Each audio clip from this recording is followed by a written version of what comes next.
ஹர ஹர நம பார்வதி பதஜே. தென்னாடுடைய சிவனே போற்றி. வெற்றிவேல் முருகனுக்கு. சத்குருநாத் மகாராஜ் கி. நர்மதா மையா கி. நமோ நமோ சத்குருப்யோ சத்குருப்யோ நமோ நமஹ. நமோ நமோ சத்குருப்யோ நமோ நமஹ. நமோ நமோ சத்குருப்யோ நமோ நமஹ. நமோ நமோ சத்குருப்யோ நமோ நமஹ. நமாமி தேவி நர்மதே நமாமி தேவி நர்மதே நமாமி தேவி நர்மதே நமாமி தேவி நர்மதே நமாமி தேவி நர்மதே நமாமி தேவி நர்மதே நமாமி தேவி நர்மதே நமாமி தேவி நர்மதே.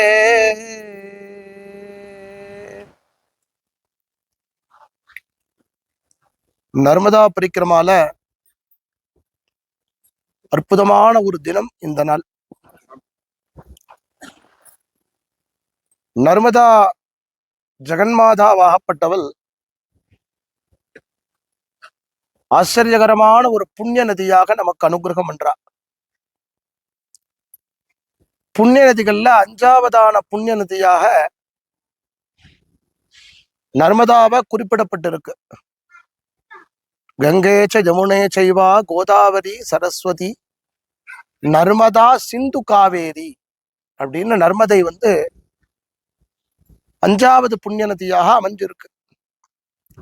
பாரதத்துல ஓடுற எல்லா நதிகளுமே அதனுடைய புராணங்கள் அப்படின்னா அதுக்கு அத்தனை விசேஷங்கள் அமைஞ்சிருக்கு. அவ்வளவு புராண வைபவங்கள் இருக்கு.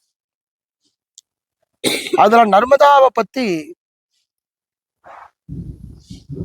ஜனனமாறுது, உத்பவமாறுது, பெருக்கெடுத்து ஓடி வருது, சமுத்திரால போய் சேர்றது அப்படிங்கிறது வரைக்கும் பத்ம புராணத்திலையும் ஸ்கந்த புராணத்திலையும் மார்க்கண்டேய புராணத்திலையும் ரொம்ப விசேஷமா சிலாகிச்சு கொண்டாடப்படுறது. அதுல பத்ம புராணத்துல ரேவாகாண்டம் அப்படின்னு ஒரு பகுதி. ரேவாகாண்டம் அப்படிங்கிற ஒரு பகுதியில முழுக்க முழுக்க இந்த நதியினுடைய விவரணத்தை தான் சொல்றது. அப்பேற்பட்ட ஒரு வைபவத்தை கொண்டாடுறா எல்லாரும். யார் யார் மூலமா எது எது கிடைக்கிறது அப்படின்னு ஒரு விஷயம் இருக்கு. அதோட இல்லாம நர்மதை பூமிக்கு வரத்துக்காக சில பேர் தபஸ் பண்றா எத்தனையோ வருஷ காலம். அதுல பிப்பலாத மகரிஷின்னு ஒருத்தர். அதுலயே நர்மதாஷ்டகத்துல வரும், வசிஷ்ட சிஷ்ட பிப்பலாதி கர்த்தமாதி சர்மதே त्वदीय पाद पंकजम नमामि देवी नर्मदे. பிப்பலாதய மகரிஷிங்கிறவர் வெகு வருஷ காலம் தபஸ் பண்றார். இந்த பிப்பலாத மகரிஷி யார் அப்படின்னா ததீசி மகரிஷியினுடைய புத்திரன். ததீசி மகரிஷி யார் அப்படின்னு கேட்டா தான் உயிரோட எடுக்கிறதேயே தன்னுடைய உடம்ப தானமா கொடுத்தவர். தேவேந்திரனாகப்பட்டவன் விருத்தராசுரனை சம்மாரம் பண்றதுக்காக ததீசி முனிவர்கிட்ட அவருடைய சரீரத்தை வாங்கிட்டு அவருடைய முதுகெலும்புனால வஜ்ராயுதத்தை பண்ணி விருத்தராசுரன் அடிக்கிறான். அவருடைய புத்திரன். அவர் தபஸ் பண்றார். அவர் தபஸ் பண்ணிட்டு இருக்கக்கூடிய காலத்துல அவருக்கு அவருடைய குருவாக இருக்கக்கூடிய வசிஷ்டர் வர அவரை பார்த்து கேட்கிறாராம், என்னப்பா இத்தனை வருஷம் தபஸ் பண்றியே, உனக்கு என்ன வேணும்? அப்போ அவர் சொல்றாராம், எனக்கு என்ன வேணும்னு தெரியல, ஆனா என்னமோ ஒரு ஸ்வர்க்கத்துல கன்யகாங்கிற பெயரோட ஓடின்னு இருக்கக்கூடிய புண்ணிய நதியை தரிசனம் பண்ணணும்னு ஒரு ஆசை இருக்கு.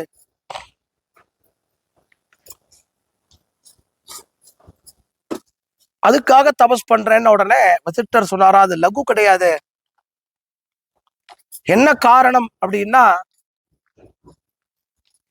அவ சொர்க்கத்துக்கு மட்டுமே உரித்தானவளா இருக்கா, அதனால பூமிக்கு அவ வரமாட்டா. உன்னுடைய தபஸ் சக்தியினால சொர்க்கத்துல போய் நீ தரிசனம் பண்றியா, வேணான்ட்ட. நான் பூமியில தான் தரிசனம் பண்ணணும், பூமியில தான் பார்க்கணும் அப்படின்னு. அப்படியா அப்படின்னு உடனே அவர் பார்த்துட்டு, கவலைப்படாத அப்படின்னு சொல்லி அந்த வசிஷ்டர் சிவபெருமான பிரார்த்தனை பண்ற. வசிஷ்டர் சிவபெருமான பிரார்த்தனை பண்ணின மாத்திரத்துல பரமேஸ்வரன் பிரத்யக்ஷமாறார். கவலைப்படாத, சொர்க்கத்துல ஓடக்கூடியவள் பூமிக்கு வரப்போறா, வெகு வருஷ காலம் கிடையாது, சீக்கிரமே வரப்போறா அப்படின்னு சொல்லி வசிஷ்டருக்கு ஒரு அனுஜைய கொடுக்குற. இவெல்லாம் காத்துன்னு இருக்கா, இத்தனை பேரும் காத்துன்னு இருக்கா. அந்த சந்தர்ப்பத்துல தான் தேவாலும் மசுராலும் அமிர்தம் கடைஞ்சு அந்த அமிர்தத்தை கிடைக்காத போது விஷமா மாறி அந்த விஷத்தை எடுத்துட்டு வந்து சிவபெருமான் கையில கொடுக்கறத, சிவபெருமான் அந்த விஷத்தை அமிர்தம் மாதிரி எடுத்துட்ட அந்த சந்தர்ப்பத்துல அவருடைய உடம்பு எரிய ஆரம்பிச்சுதான், அக்னியாகித்தான். அப்படி அந்த விஷத்தை அமிர்தமாக ஏற்ற இடம்தான் அமரகண்டகம், அமரேஸ்வரர்.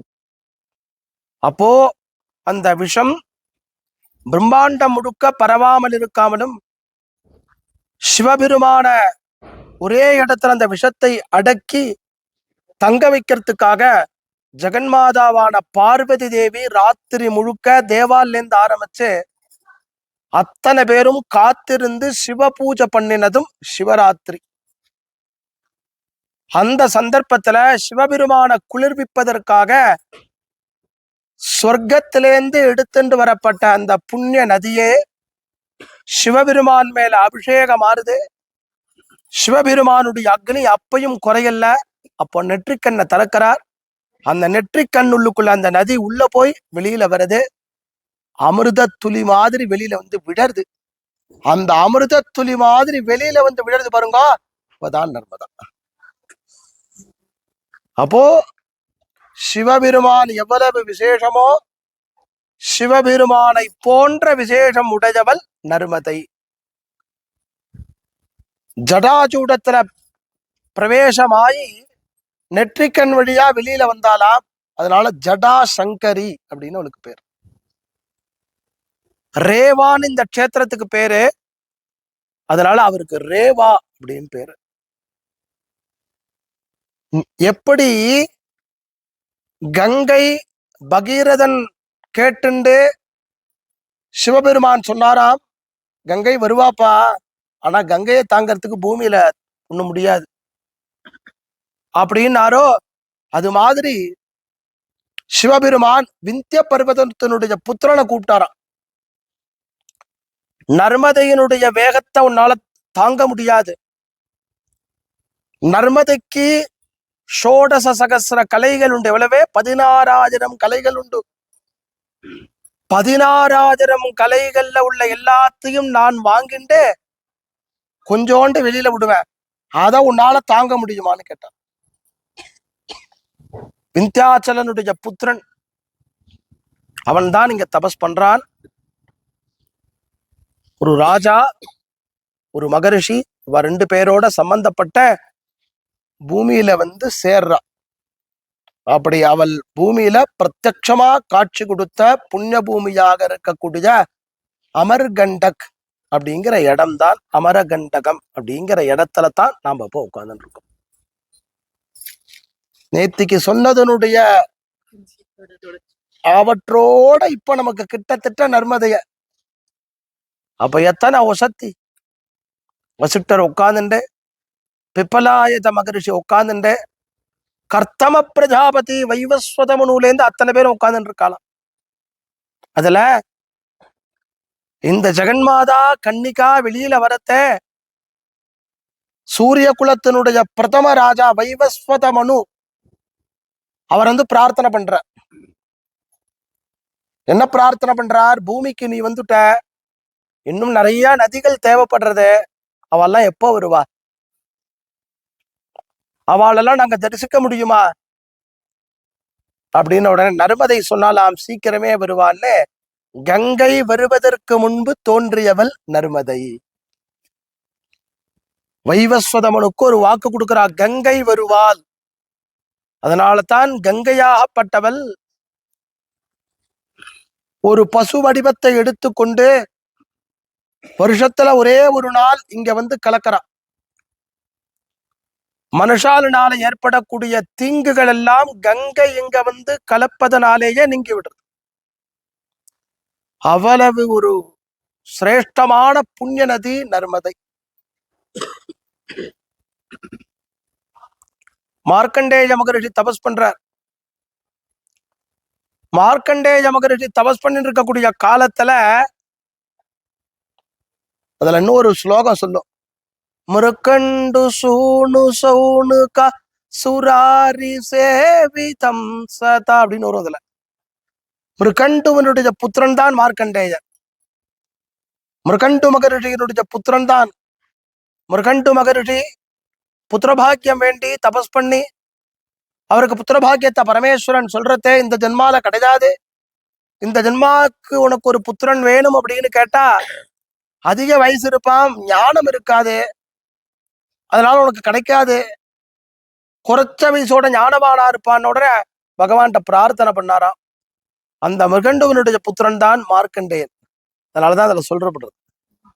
அப்படியே அந்த மிருகண்டு மகரிஷியினுடைய அந்த புத்திரனான மார்க்கண்டேய மகரிஷி உட்கார்ந்து இருக்கிறத அந்த மார்க்கண்டேயர்கிட்ட தர்மபுத்திரர் வினாவராராம். ஜென்மா எடுத்துட்டோம், எத்தனையோ புண்ணிய காரியங்கள் பண்றோம், தர்ம காரியங்கள் பண்றோம், பிரஜைகள்லாம் க்ஷேமமா இருக்கா, ஆனா ஆர்த்தி பயம் துக்கம் இதெல்லாம் எப்பயும் இருக்கு. இதெல்லாம் நீங்களாலாம் என்ன பண்றதுக்கு வழி, என்ன பண்ணலாம்? ஒரு யஜ்ஞம் பண்ணா தேவையில்லையா? மிருகண்டு மகரிஷியினுடைய புத்திரனான மார்க்கண்டேயர் பார்த்துட்டு, வத்சா உட்காந்துக்கோ, குழந்தையே உட்காருன்ற. இப்படியேதான் அந்த வார்த்தை சொற்றொடர் இருக்கதில். உட்காந்துக்கோங்கிற யார? தர்மபுத்திரரை. எப்போ தர்மபுத்திரர் பாக்குறாருன்னா ராஜசூஜ யாகம் முடிச்ச பிற்பாடு அவபிருத ஸ்நானம் எல்லாம் பண்ணி ராஜசூஜ யாகத்தினுடைய பலனை பகவான் ஸ்ரீ பரமாத்மா கிருஷ்ணரை உட்கார வச்சு அவருடைய சரணத்துல பத்திர புஷ்பத்தை சாத்தி எல்லாம் முடிஞ்ச பிற்பாடு கூட மனசுல ஒரு தாபம் ஏற்பட்டு அதை நீங்கிறதுக்கு என்ன வழின்னு கேட்டுண்டு மார்க்கண்டேய மகரிட்ட கேட்டு உட்கார்றதே ராஜ்ய பட்டாபிஷேகம். உலகத்துக்கே ராஜா தர்மபுத்திரர். எல்லாத்தையும் ஆர்த்தி இருக்கு, எல்லாத்தையும் துக்கம் இருக்கு, எல்லாத்தையும் பயம் இருக்கு. இதெல்லாம் நீங்கணும், என்ன வழி? அஸ்வமேத யஜ்ஞம் உட்கார்ந்து கொண்டாராம். என்ன பண்ணலான்னு வா அப்படின்னு சொல்லி தர்மபுத்திரர்கிட்ட சொன்னாரா. இதே மாதிரி ஒரு தடவை குபேரன் கிட்ட யக்ஷன் கேட்டான். அப்போ குபேரன் சொன்னா, கவலைப்படாத, அனுகிரகம் உண்டு அப்படின்னா. ஒரு சந்தர்ப்பத்துல லோகத்துல இருக்கக்கூடிய ஜனங்கள்லாம் கஷ்டப்படாமல் நல்ல கதி அடையறதுக்கான வழி ஹேது என்னன்னு உமாதேவி சிவபெருமான்கிட்ட கேட்டா. சிவபெருமான் சொன்னார், ரொம்ப ரகசியமா இருக்கு, எல்லா காலத்திலையும் எல்லாம் நமக்கு பூர்ணமா தெரிஞ்சுடாது, நமக்கு பூர்ணமா தெரிஞ்சுக்கணுங்கிற அந்த பாக்கியம் இருந்தா நமக்கு கிடைக்கும், அதனால வா போகலான்னு சொல்லி தர்மபுத்திரர் அழைச்சிட்டு தர்மபுத்திரருக்கு நர்மதா மகாநதியினுடைய புராணத்தை அவர்கிட்ட கொடுக்க கேட்கறதே அழறாராம் தர்மபுத்திரர். ஆஹா ஆஹா, ஏன்னா நர்மதா சரித்தம் இருக்க நிறைய இடங்கள்ல அவ்வளவு வசதியா சொல்லப்பட்டிருக்கு. எந்த நதிக்குமே இல்லாத ஒரு சிறப்பு நர்மதைக்கு. சந்தியாவந்தன காலத்துல நர்மதைக்கு நமஸ்காரம். சந்தியாவந்தன காலத்துல அப்படியே பশ্চিம திக்க பார்த்து நின்றுது. என்ன திக்கு மேற்கமா இருக்கே, நர்மதை மேற்க போய் தான் போய் விழறா. அவளுடைய சரணம் மேற்க இருக்கு, அதை நீ கெட்டிமா புடிச்சுக்கோ, உனக்கு உன்னை காப்பாத்திடுவாவா.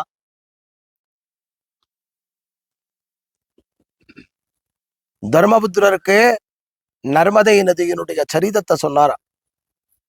கிட்டத்தட்ட தொடர்ந்து தினம் தினம் தினம் தினம் நர்மதைய பத்தியே பேசிட்டு வரோம்.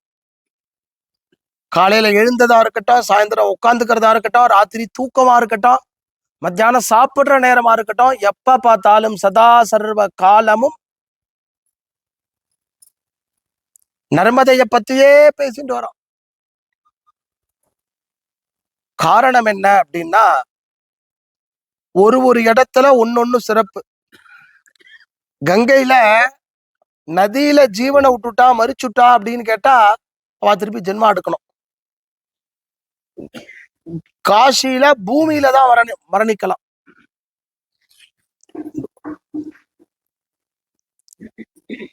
குருக்ஷேத்திர யுத்தம் நடந்த இடத்துல அந்த பூமியில பகவான் அனுகிரகம் பண்ணி கொடுத்தார்.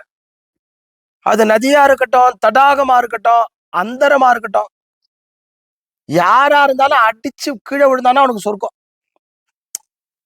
அப்படின்னு. சில க்ஷேத்திரங்கள்ல இத்தனை நாழிகை கால அவகாசம் தங்கி இருந்தால், திருக்கடிகைன்னு ஒரு ஊர் இருக்கு, திருக்கடித்தானம் அப்படின்னு ஒரு ஊர் இருக்கு, கண்டனம் என்னும் கடிநகரம்னு ஒரு ஊர் இருக்கு. இங்கெல்லாம் 24 நிமிஷ காலம். திருக்கடிகைங்கிறது சோழசிம்மபுரம், சோளிங்கர். திருக்கடித்தானம்ங்கிறது கேரளால இருக்கக்கூடிய ஒரு திவ்ய தேசம். கண்டனம் என்னும் கடிநகரம் அப்படிங்கிறது நாம ஹிமாச்சல பர்வதத்துல ஏறி போகிறதே பார்க்கக்கூடிய இடம். இங்கெல்லாம் 24 நிமிஷ காலத்தினால அனுகிரகம். ஆனா நர்மதையினுடைய விசேஷத்துவத்தை மார்க்கண்டேயர் தர்மபுத்திரர்கிட்ட சொல்றார். நர்மதை நதியினுடைய காத்தும் வாசனையும் ஒரு மனுஷ மேல பட்டால் 16 கோடி அஸ்வமேத யாகம் பண்ணினால் என்ன பலனுண்டோ அந்த பலனை அவன் அடைவான். அஸ்வமேத யாகங்கிறது ரொம்ப கஷ்டம், பண்ண முடியாது. ராஜாக்கள்னால பண்ணலாம், கலியுகத்துல பண்ண முடியாது. என்னத்தை கேட்டாலும் கொடுக்கணும். நர்மதையினுடைய காற்று பட்டால் அப்படின்னா அந்த நர்மதையில ஒரு முறை ஸ்நானம் பண்றதுங்கிறதே ரொம்ப துர்லபமா. அப்பேற்பட்ட அந்த நர்மதைய பிரதட்சணம் பண்றத யாரெல்லாம் நம்மள கூடவே இருந்து அழைச்சிட்டு போறான்னா சிரஞ்சீவிகள் அழிச்சுன்னு போறான். சப்த சிரஞ்சீவிகள் நம்ம கூட வரா, அவெல்லாம் அழிச்சுன்னு போறான். அவ அழிச்சுட்டு போறதோட மட்டும் அல்லாமல் சிவபக்தியை ஏற்படுத்துறான் மனுஷனுக்கு. மனுஷனுக்கு சிவபக்திங்கிறதே வருது இல்ல. எதேதோ பண்றோம், ஓடுறோம், இங்க ஓடுறோம், இங்க ஓடுறோம், என்னவோ பண்றோம், பறந்துட்டு இருக்கோம், எதுக்கு பறக்கிறோம், என்ன பண்ண போறோம்னு தெரியல. ஆனா இருக்கிற இடத்துல எல்லாத்தையும் கொண்டாந்து கொடுக்கக்கூடிய ஆற்றலை, அந்த மனோபலத்தை நர்மதாதேவி அனுகிரகம் பண்றாள். அப்பேற்பட்ட நர்மதாவனுடைய ஜென்மஸ்தானம் இந்த கோவில் பார்த்தோம் இல்லையா. இந்த கோவில்ல சுவாமி இருக்கார். இது அமரகண்டக கஷேத்திரம். சுவாமி அமரேஸ்வரர். அதுக்கு மேல பார்வதி தேவி பூஜை பண்ணிட்டு இருக்கா.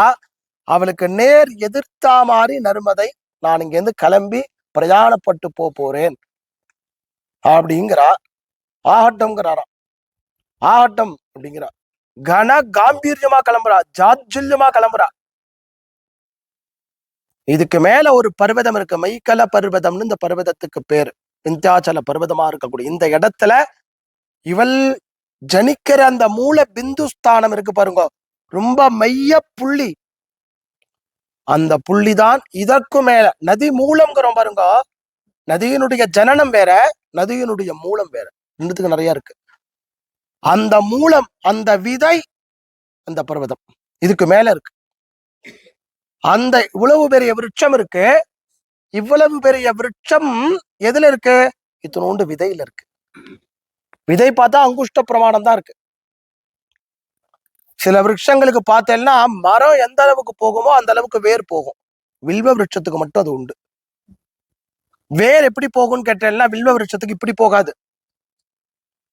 வில்வ விருட்சத்துக்கு எப்படி போகும்னு கேட்டாக்க மேல மரம் போகும், கீழே அது போத்தல் அந்த ரூட்டுன்னு சொல்ற பாருங்க, நேர போகும். என்ன காரணம்னா வில்வ விருட்சமே சுவாமி, வில்வ விருட்சமே சுவாமி. அதனால சுவாமி என்னைக்கு படர்ந்தெல்லாம் கிடையாது. அது மாதிரி இவளுடைய மூலாலயமாக இருக்கக்கூடிய மைய கரு, அந்த மைய புள்ளி ஸ்ரீ சக்கரத்தினுடைய நடு மத்தியஸ்தானமாக இருக்கக்கூடிய பிந்து தர்ப்பண சந்துஷ்டாயை நமஹா, அந்த பிந்து ஸ்தானமானது இருக்கு பாருங்க, அது ரொம்ப ரகசியம். அந்த இடம் அவள் கிட்டக்கையே அவளுடைய சாயையில உட்கார்ந்து இருக்கக்கூடிய நமக்கு தரிசனமாக போறது. யோசனை பண்ணி பாருங்க. 1 கோடி ரூபாய் கையில வச்சுட்டு இருந்தா சந்தோஷம் கிடையாது. புண்ணிய காரியங்கள் பண்ணினா மனசுல சந்தோஷம் ஏற்படும். நர்மதா பரிக்கிரமாங்கிறது கோடி ஜென்மால கிடைச்ச பெரிய பாக்கியத்தினால கிடைக்கிறது, எல்லாருக்கும் கிடைக்க மாட்டேங்கிறது. இத ரொம்ப மிகைப்படுத்தணுங்கிற அவசியமே இல்லை. இருக்கிறத சொன்னாலே இப்படி இருக்கு, பயமா இருக்கு நமக்கு. இதுல அந்த இடத்துல அம்பாள் தோன்றத்த சின்ன கன்னிகை பிறக்கிறா. சிவபெருமானுடைய நெற்றி பொற்றில இருந்து முருகப்பெருமானாகிய ஸ்கந்தன் எவ்வாறு வந்தாரோ அப்படி சிவபெருமானுடைய வேர்வை துளியினுடைய ஒரு துளியாக அவள் வெளிப்படுறா. ஒரு துளி. ஆச்சரியப்பட்டு போயிடுறா. இத்தனை அழகான இவளை பார்த்து பூமியில இருக்கிறவா பார்த்து இவளை விவாகம் பண்ணிக்கிறோம்னு ஆசைப்படுறாளாம். இவ்வளவு அழகு உண்டா அப்படின்னு ராஜாதி ராஜாக்கள் எல்லாம் ஆசைப்படுறாளா. எல்லாரும் இன்னும் தபஸ்தான் பண்ணிட்டு இருக்கா. சிவரூபமா இருக்காளாம் அவள், சக்தியா இருக்காளாம் அவள், சிவபூஜை பண்ணிட்டு இருக்காளாம். அதனால அவள் ஓடி வரக்கூடிய எல்லா இடத்திலேயும் அனுகிரகம் பண்ணிட்டு இருக்கா.